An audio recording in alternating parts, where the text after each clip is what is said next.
सौभाग्यवती अंतिम भाग 19वा. माधवीच्या लग्नाची तयारी सुरू झाली. वर्तमानपत्रातून भ्रष्टाचार उघडीस आल्यानंतर मालकाने भाऊंना नोकरीहून कमी केले होते. तेव्हापासून भाऊ अत्यंत निराश होते. मुखदर्शक बनून घरातील प्रत्येक हालचाली न्याहाळत असत. लग्नाच्या बाबतीत ते चकार शब्द बोलत नसत. नयनची आई जमेल तसं निवडण्याचे कामं करीत होती.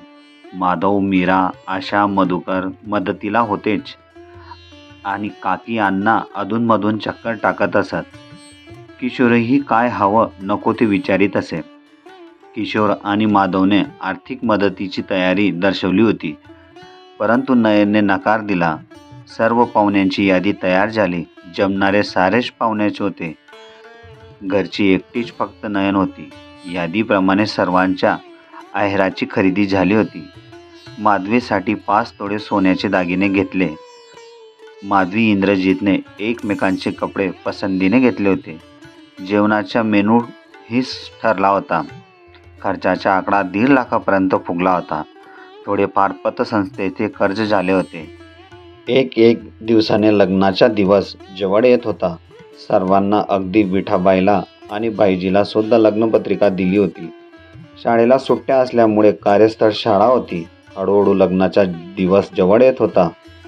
तसा कामाचा डोंगर वाढत होता. एक काम हातावेगळं होत नाही, तोच दुसरे काम दत्त म्हणून सभा समोर उभा टाकत असे. लग्नाच्या कार्यक्रमांना सुरुवात झाली. देवप्रतिष्ठा बसवणे, इतर धार्मिक विधींसाठी मुलीच्या आईवडिलांची चर्चा सुरू झाली. मात्र आशा मधुकरने धार्मिक सोपस्कार पार पाडायची तयारी दर्शवली. त्या दोघांसोबत माधवीच्या लग्नाचा कार्यक्रम सुरू असताना नयनला गलबलून येई.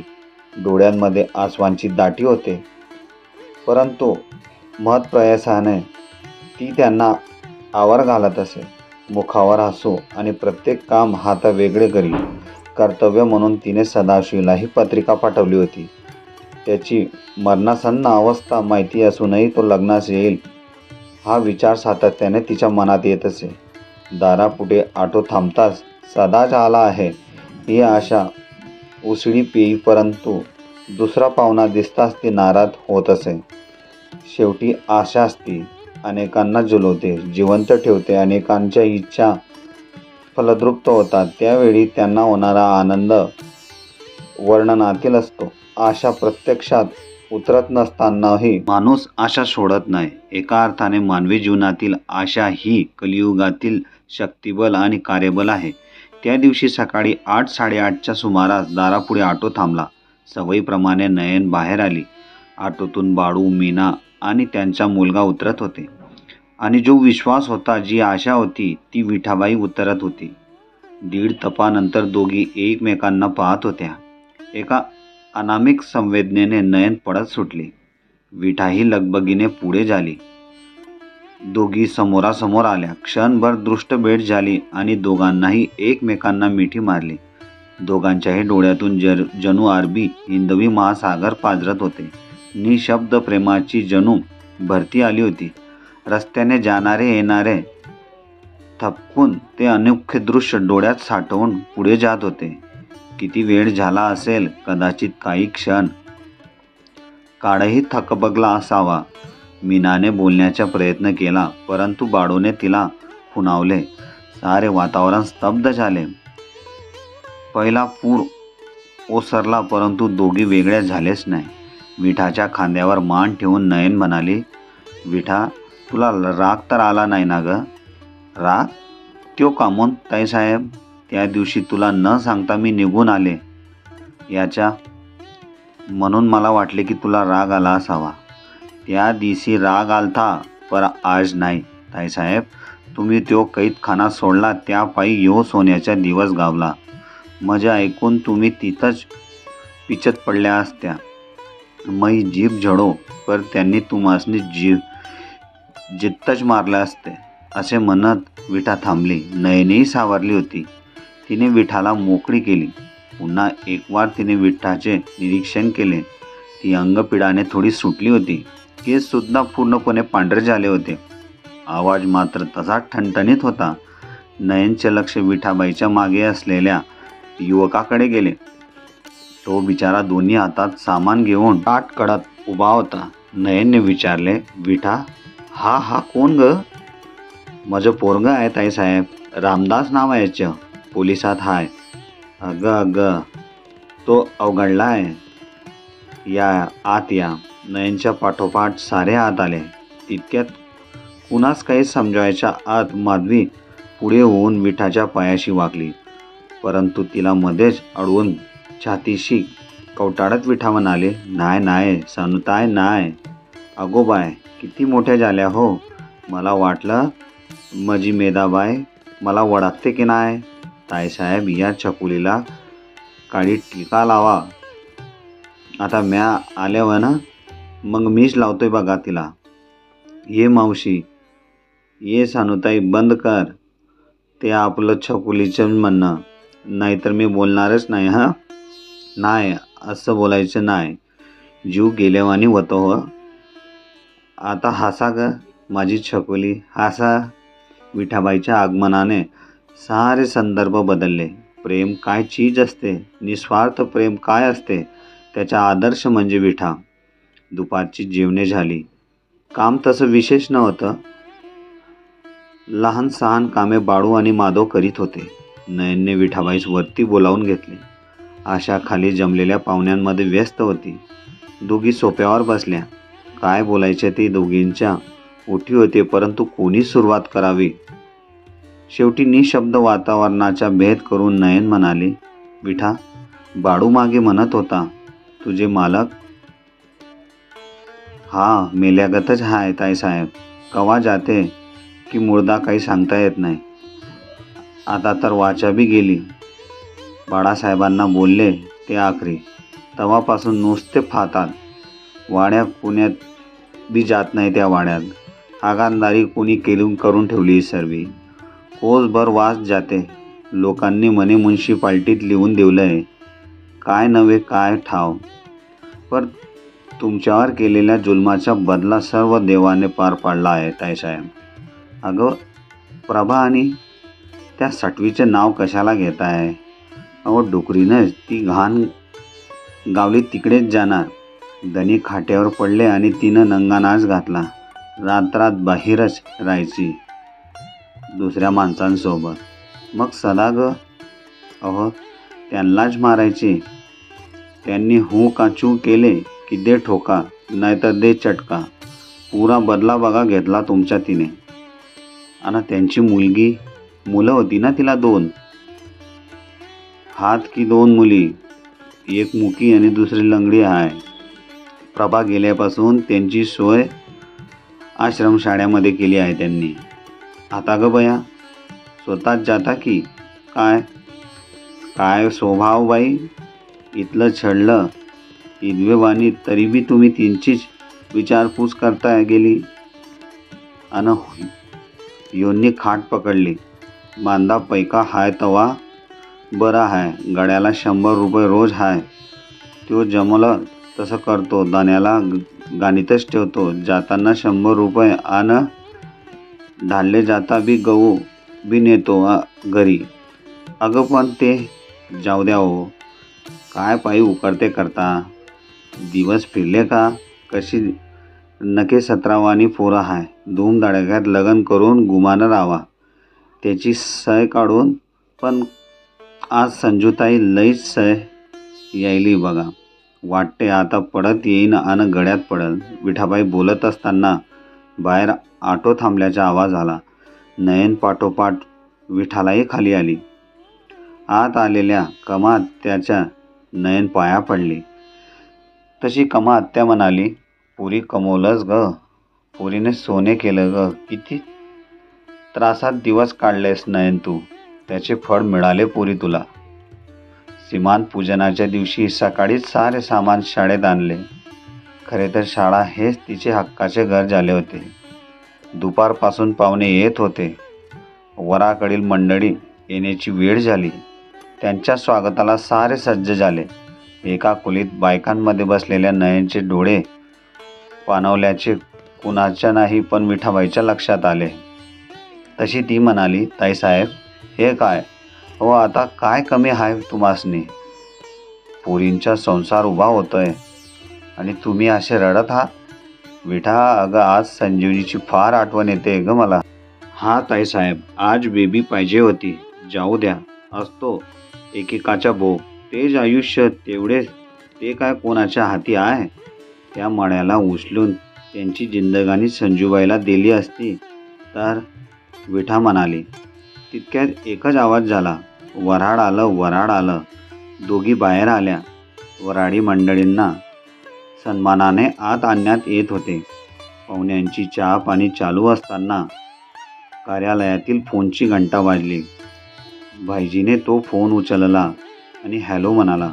बाईजी, जरा ताईंना बोलवा, खांडरेंनी सांगितले. हॅलो, खांडरे साहेब. काही क्षणांनी तिथं पोचलेली नयन फोनवर म्हणाली. ताई, सगळे ठीक आहे ना?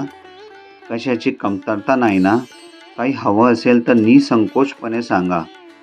माझ्या भाजीच्या लग्नात कशाची कमी भासू नये. भाऊसाहेब, सगळं ठीक आहे. गरज पडली तर बायजीस पाठवीन, पण लग्नाला मात्र तुम्ही सर्वजण या. ताई, हे काय सांगणे झाले? अहो, बहिणीकडे लग्न असताना माझ्यासारखा भाऊ एकटा नाही तर सहकुटुंब येणार आहे. असं म्हणत खांडरेंनी तो फोन ठेवला आणि नयनला थोडं मनाला भारावून आलं. दुसरा दिवस लग्नाचा. चहा पाणी फराळ होत नाही तोच लग्नाची वेळ होत आली. कार्यालयाबाहेर शिक्षण राज्यमंत्री खांडरे साहेबांची गाडी इतर फौजफाट्यासह उभी राहिली. खांडरे सहकुटुंब लग्नाला उपस्थित राहिल्यामुळे लग्न मंडपाला वेगळेच महत्त्व प्राप्त झाले. लग्न लागले. खांडरेंनी माधवीला फ्रीज आणि नयनला सुबक मनगटी घड्याळ दिले. जेवण होताच ते निघून गेले. मांडवाचा ताबा बाळू, माधव, किशोर आणि विठाच्या मुलाने घेतला होता. सर्वांची ते चांगली व्यवस्था ठेवत होते. भाऊ एका कोपऱ्यात बसून होते. अण्णा मात्र मांडवामध्ये फिरून सर्वांची विचारपूस करीत होते. हळूहळू जेवणाऱ्यांची गर्दी कमी झाली. सायंकाळ होत आली तशी जाणाऱ्यांची गडबड सुरू झाली. गायतोंडे मंडळीनेही आवराआवर सुरू केली. खांडरे साहेबांनी वधूवरात सोडण्यासाठी सजवलेली कार पाठवली होती. अखेर तो क्षण आला. 18 वर्ष सांभाळलेले धन कुणीतरी अनोळखी व्यक्तीच्या स्वाधीन करण्याची वेळ. माधवी सर्वांच्या गळ्याला पडून रडत होती, पाया पडत होती. नयन आधीच कारजवळ येऊन थांबली होती. सर्वांना निरोप घेऊन अण्णा, भाऊ, आई, काकू, अगदी विठाबाईसह साऱ्या मोठ्यांच्या छोट्यांच्या निरोप घेऊन माधवी नयनला शोधत कारजवळ आली. नयनला पाहताच ती पडत सुटली.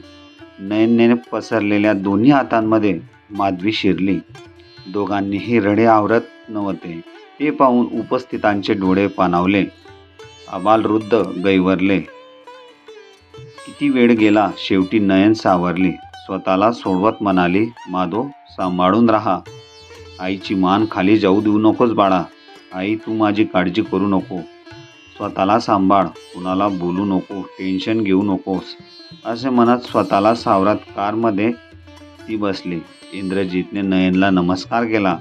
गायतोंडे पुढं होत म्हणाले, ताई, मुळीच काळजी करू नका. आजपर्यंत बाची होती, आज मुलगी झाली आहे.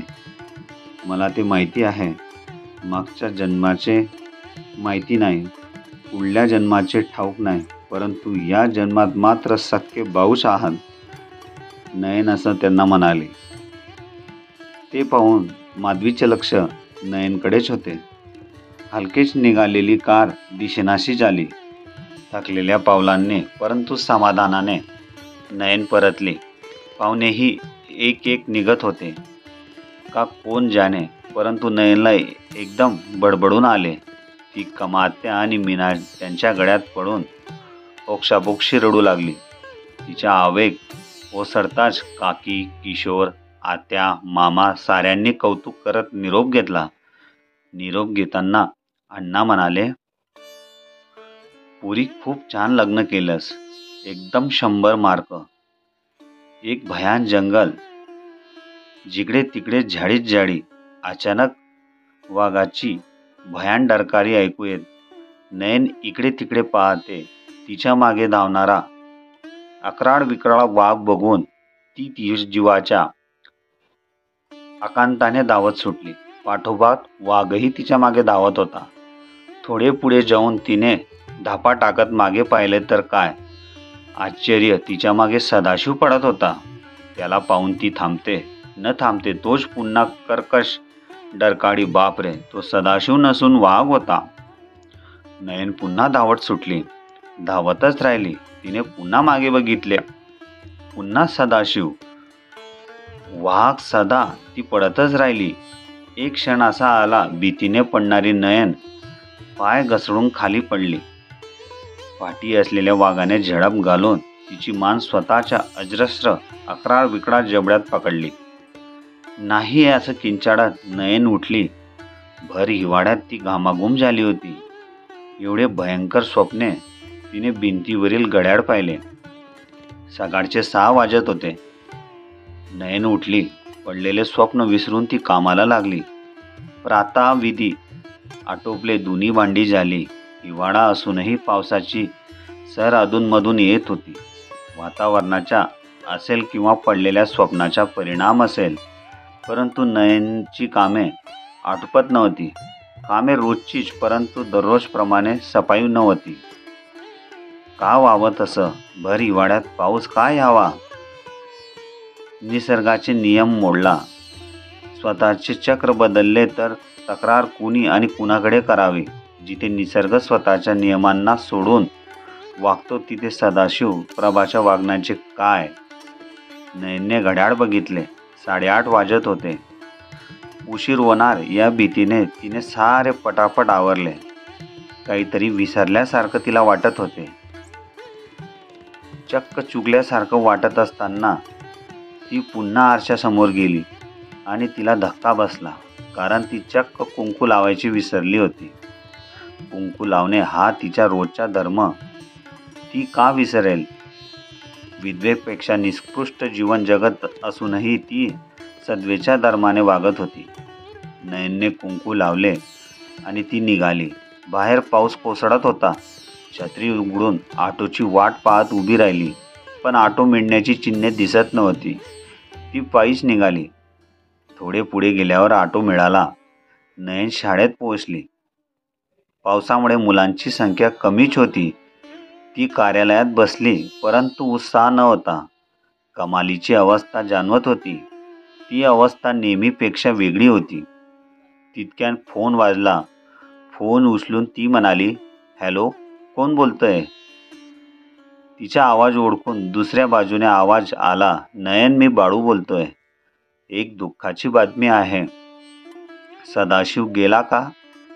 नयनने इतक्या सहजपणे विचारले की जणू कोणी गावाला गेल्याची चौकशी केल्याप्रमाणे होते. हो, पहाटेच 5-6 वाजता. सदाने प्राण सोडला असावा. जवळ कुणीही नव्हते. सकाळी गडी आत गेल्यावर गाजावाजा झाला. थोड्या वेळापूर्वी मी गेलो होतो अंत्ययात्रेसाठी. कुणी पुढे येत नाही. कुणीतरी नगरपालिकेला कळवलं, ते तयारी करतायत. सदाचे वकीलही तेथे पोहोचले होते. हॅलो बाळू, बोल, मी ऐकते. सदाशिवने काही महिन्यांपूर्वी मृत्यूपत्र तयार केलंय. त्याचप्रमाणे त्याची सारी मालमत्ता सरकारच्या ताब्यात जाणार असून त्याने माधवीच्या आणि त्याच्या दोन्ही मुलांच्या नावे काही रक्कम बँकेत ठेवली आहे. हॅलो, नयन, तू काही बोलतच नाही आहे. तू येणार आहेस का? नाही, मी नाही येणार, असे म्हणत नयनने फोन ठेवला. यांत्रिकतेने पर्समधील रुमाल काढून कुंकवावरून फिरवला. सदवेचे एकमेव अखेरचे निशाण तिने नष्ट केले. डोळ्यात आसवाचा टिपूसही नव्हता. नेहमीप्रमाणे पाजळणारे दोने त्या क्षणी मे महिन्यातल्या नदीच्या पात्राप्रमाणे कोरडेफोक होते. पर्समधील काळी टिकली काढली. अनेक महिन्यांपासून सदा सतत पडलाय हे समजताच तिने काळ्या टिकल्यांचे पाकिट जवळ ठेवले होते. शरीर सैल करत तिने खुर्चीवर मान टेकवली. काय मिळवले सदाने? त्यांच्या अंत्ययात्रेलाही कुणी नसावे. अंतयात्रा की अनंत यात्रा? तो अनंत विलीन व्हायला निघाला म्हणून अंतयात्रा. त्याला कुठे जागा मिळेल? की त्रिशंक होणार. त्याला शेवटचा निरोप द्यायला निघणार म्हणून अंतयात्रा. तो प्रवास मरणाकडून जन्माकडे की जन्माकडून मरणाकडे? म्हणतात ना, मेलेला पुन्हा जन्मतो. मृत म्हणे पुन्हा ना पुन्हा योनीत जन्म घेतो. जन्मापासून सुरू झालेला प्रवास मरणाच्या थांब्यावर संपतो. म्हणून जन्माकडून मरणाकडे. नाहीतरी प्रत्येक जीव हा चिरंतन मरणापर्यंत प्रवास करतो ना. या प्रवासरूपी जीवनात काटे आहेत, तसे गुलाबही आहेत. काटे दूर करून जो गुलाब मिळवतो तोच खरे जीवन जगतो. फूल स्वतः नष्ट होताना फळास जन्म घालते. तेल स्वतः जळते, परंतु शेवटच्या क्षणापर्यंत दिव्याला जिवंत ठेवते. अनेक यातना सहन करूनही स्त्री आपल्याला जन्म देते. हा स्वतःचा गौरव समजून त्यात धन्यता मानते. सदाशिव कोणासाठी झिजला? तो इतरांसाठी जगलाच नाही, उलट इतरांना झिजवून खेळवून त्याने प्रवास संपवला. नयनला दुःख देताना त्याने स्वतःचे सुख पाहिले. नयनच्या दुःखावर जणू त्याने स्वतःचेच इमले उभारले. जीवनाच्या उत्तरार्धात त्याला तसं कोणी झिजणारं मिळालंच नाही. कुंकू होते म्हणून नयन सद्वा होती, परंतु त्याच कुंकवाखाली कुंकवाच्या साक्षीने ती विधवेचे जिने जगत होती. लग्नानंतरचा तिचा प्रवास खडतर काटेरी होता. स्वतः दुःखाच्या सागरात विहार करतानाही तिने सदाला त्याच्या मनाप्रमाणे ओरबाडून सुख दिले. स्वतःच्या संसाराची नौका बुडू नये म्हणून ती झिजली, परंतु त्याच्या सदाच्या मनावर काहीच परिणाम होऊ नये म्हणून तिने झिजण्याचा मार्ग बदलताना माहेरचा रस्ता धरला. तेथेही झिजणे हे तिच्या नशिबी होते. माहेरचे तिचे झिजणे शाळेसाठी, विद्यार्थ्यांसाठी होते. घरातल्या घरात ती संजीवनी, माधवी, मीरा, माधव, भाऊ काही प्रमाणात स्वतःसाठी झिजली. या झिजण्याचे काटेरी प्रवासाचे फळही तिला मिळाले. माधवी तिच्या संसारात छान रमली होती. लवकरच आई होणार होती. इंद्रजित आणि सासरचे लोक माधवीवर प्रेमाची उधळण करीत होते. त्या शहरामध्ये नयनला एक नाव प्राप्त झाले होते, आदर्श शिक्षिका, कर्तव्यदक्ष मुख्याध्यापिका म्हणून. असे असले तरी ती जगतानाही मरत होती. पदोपदी तसा अनुभव घेत होती. तिचा प्रवास चालू होता. या प्रवासात तिला विठाबाई, बाळू, मीना, खांडरे, गायतोंडे, बायजी यांच्यासारखा अनेक व्यक्ती भेटल्या. तर भाऊ, सदा, मीरा, माधव अशीही माणसं भेटली. अण्णा, किशोर, आई, काकी अशासारख्या व्यक्ती भेटल्या. नयनच्या दृष्टीने प्रत्येकाचा स्वभाव वेगळा होता. जगण्यासाठी सर्वांचीच आटापिटा असला तरी नयनच्या दृष्टीने आपण जे जीवन जगलो, जी कृती करतो ती चांगली असेल, वाईट असेल, परंतु ती कृती आपणास मरणाच्या जवळ नेते. प्रत्येक जण हा मरणासाठीच जगतो, कारण जीवन हे अशाश्वत आहे, तर मृत्यू हा शाश्वत आहे. सदाशिवला त्या करणीचे फळ मिळाले. वेदनामयी असह्य जिवंत मरण.